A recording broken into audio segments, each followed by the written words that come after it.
Au nom du Père et du Fils et du Saint-Esprit, la grâce de Jésus-Christ notre Seigneur, l'amour de Dieu le Père et la communion de l'Esprit Saint soient toujours avec vous. Nous sommes frères et sœurs au lundi 23 mars 2026, lundi de la 5e semaine du temps de Carême. Et nous voulons méditer aujourd'hui l'évangile de Jésus-Christ selon Saint Jean au premier chapitre au chapitre 8 du premier verset au verset 11. La femme adultère. En ce passage, frères et sœurs, Jésus se trouve au temple quand des scribes et des pharisiens amènent devant lui une femme surprise en adultère. Ils cherchent à le piéger. Si Jésus condamne, il violerait la loi romaine qui réserve la peine de mort à l'occupant. S'il pardonne, ils l'accuseront de relativisme. Jésus répond par un silence actif.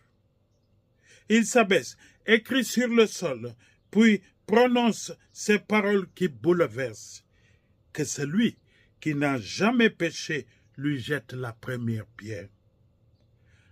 Un à un, les accusateurs s'en vont.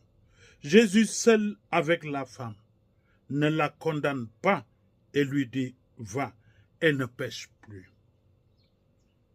Premièrement, nous pouvons dire qu'il y a l'enjeu, un ange, juger ou sauver. Le groupe qui interpelle Jésus veut d'abord affirmer la loi et sa propre autorité. Leur démarche est agressive, instrumentalisée.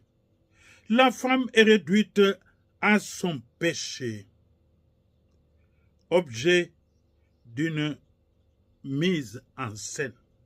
Jésus refuse ce piège. Il ne nie pas la gravité du péché ni l'existence de la loi, mais il démasque l'intention du cœur. En invitant chacun à se regarder, il fait tomber la prétention de juger comme si l'on était sans péché. Alors il y a un discernement du cœur. Le geste de Jésus, écrire sur la terre, est riche de sens. Il suspend la condamnation. Il offre un temps pour l'examen intérieur.